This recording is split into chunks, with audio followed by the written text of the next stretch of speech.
Hey VC, this is Carlos from As the Table Turns. I wanted to come on here and do the Vinyl Tag 2025.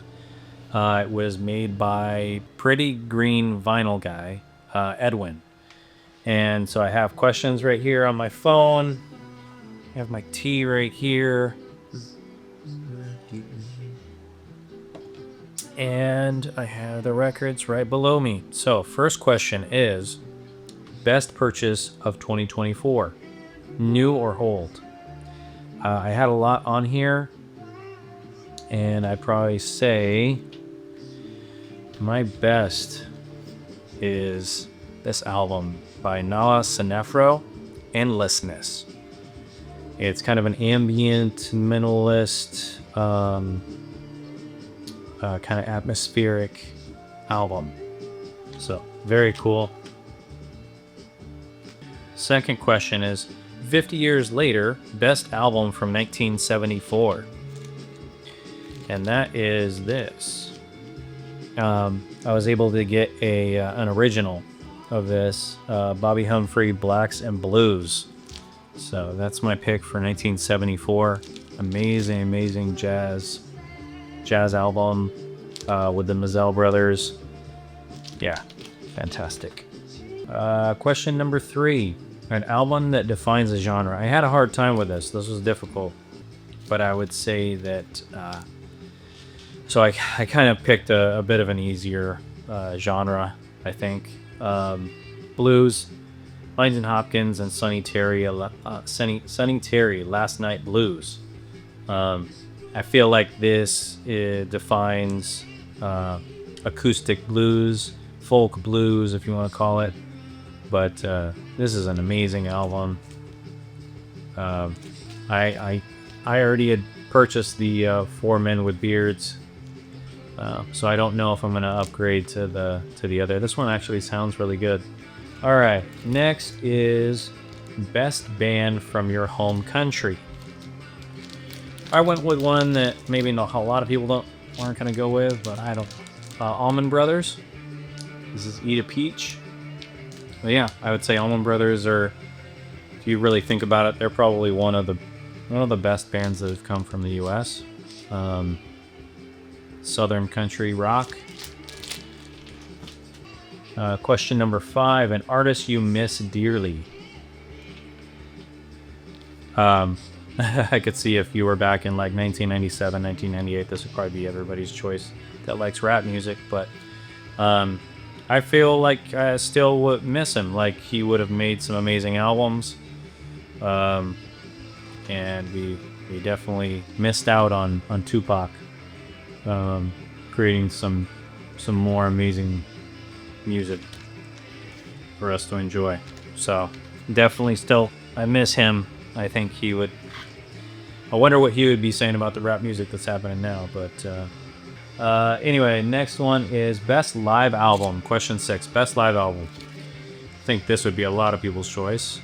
Friday Night in San Francisco, Paco de Lucia, Al Di Meola, and John McLaughlin. I mean, if you haven't heard that album, listen to that album.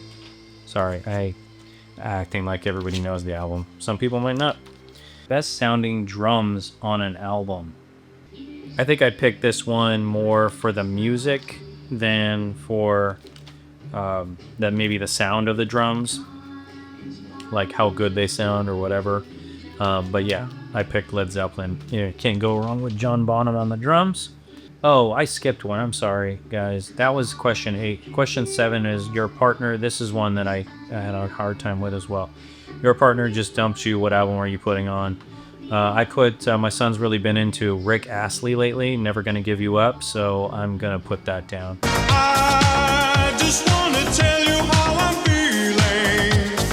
Gotta make you understand. Never gonna give you up. Never gonna let you down. Never gonna run around and desert you. Favorite artist who is a member of 2 or more bands, and I picked Stephen Stills.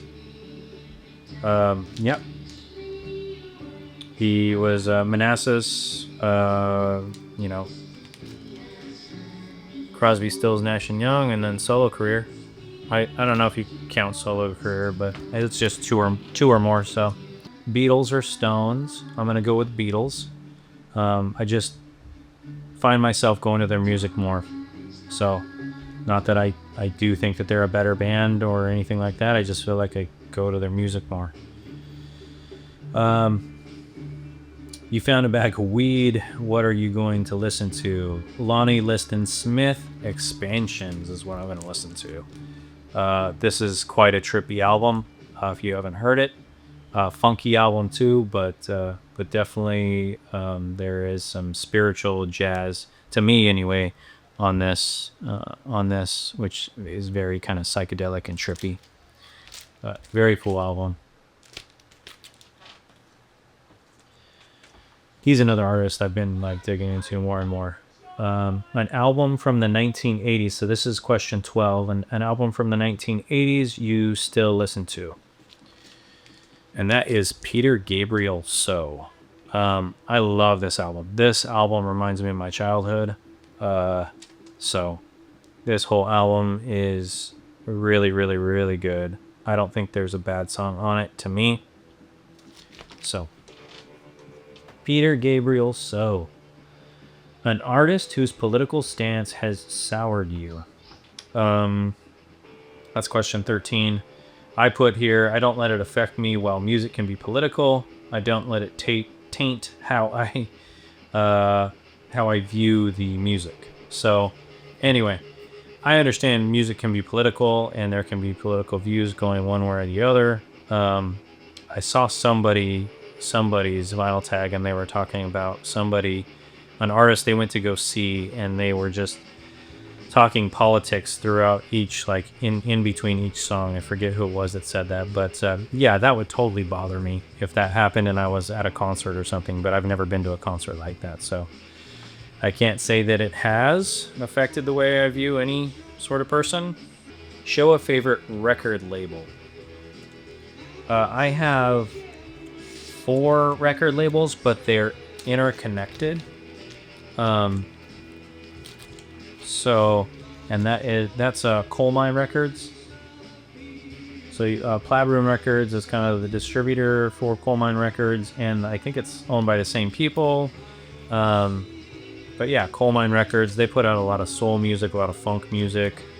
Yeah, that's the Sinceres record. It's a really good record. Then you have like record labels that they sell as well. Like I think it's called friend labels or sister labels or stuff like that. So it's or associated labels. Anyway, you have Dunham.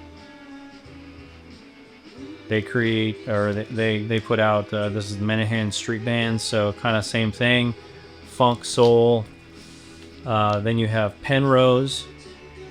I think the Sinceres are on this, yeah. So that's why, so that they're really interconnected, and I don't know if Penrose is a subsidiary of Coal Mine or not, but yeah, you have the Sinceres on here too, and the Sacred Souls and the Altons. I mean, so another one is Daptone. I don't have Daptone here, but they're another label that's kind of connected to them as well. Like you'll see Daptone stuff sold on Coal Mine Records.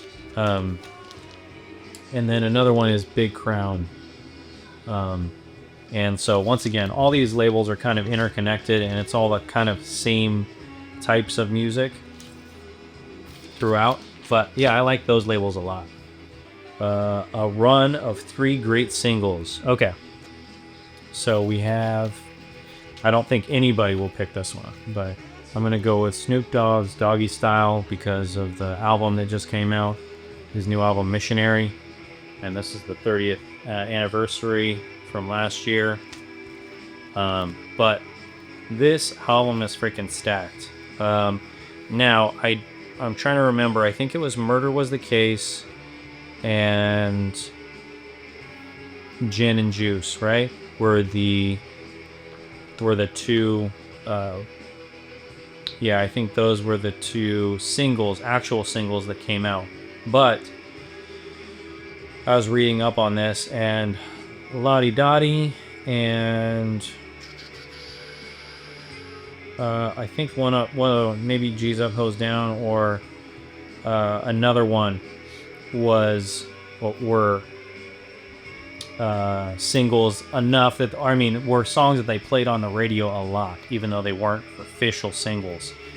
So I would say this album is just, I mean, go back and listen to this album. If you're into this type of music, into rap music, then you'll know this album. But go back, listen. This album, I would say this album is better than The Chronic. Yes, The Chronic kind of set the bar, but this one turned up the volume, definitely on that. So, yeah, amazing album. All right, next one. An RSD purchase that you actually consistently listen to. That would be Chet Baker Blue Room. This is a gorgeous album. This sounds amazing. Yeah, and just his playing on it is top notch. Chet Baker. So really love that, and I listen to that all the time. I mean, I listen to other ones too. I'm sure that there are RSD. I'm sure I have RSD stuff that I haven't listened to in a while. But there's other RSD releases that I listen to on a consistent basis. All right. Let me see. You can be reincarnated as any artist, dead or alive, who is it going to be? I put Leon Michaels, Al Michaels Affair, or Kelly Finnegan. So I have an album of theirs. He never shows his face on any of his albums. Al Michaels Affair, so you'll just have to go and look at a picture or something. But anyway, I like both of these artists. I like that they're current and they get to do kind of what they want. I feel like they have a lot of freedom in what they're doing right now, and they're enjoying it. Kelly Finnegan is part of the Monophonics. He's also part of the Ironsides. And then L. Michaels Affair. He did the, I don't know if you've heard it, but Claro Charm album. He produced that album. He's been producing songs for other people. And he kind of just is able to put his little stamp on things without making it point to him, but you can definitely tell that it's his production. He does it in a tasteful way, is what I'm trying to say. Best 3 lines in a song. Townes Van Zandt. To live is to fly. This is the line. Everything is not enough and nothing is too much to bear. Where you been is good and gone. All you keep is getting there. I don't have the album that is on, but I think that's such a beautiful lyric. And yeah, it's on here. This is his greatest hits or best of. But yeah, To Live Is to Fly. Question 19, an album you never tire of. I would say, I'd say this one right here. Dorothy Ashby, the Rubaiyat of Dorothy Ashby. Never tire of hearing, and never ever tire of hearing Afro Harping either. But I just grabbed this one. Amazing album. Love that one so much. All right, and then last question is share your favorite VC channel. Right now, I put down people that I've just been recently listening to a whole lot more, and that is Jason at Spins Vinyl and Concert Buddy. I've been kind of just watching their streams, watching their videos. I've been really enjoying those. So that's kind of currently, earlier in the year was probably somebody else, but yeah. All right, VC, thank you so much for joining me on this, and I'll talk to you later. Happy New Year. Bye.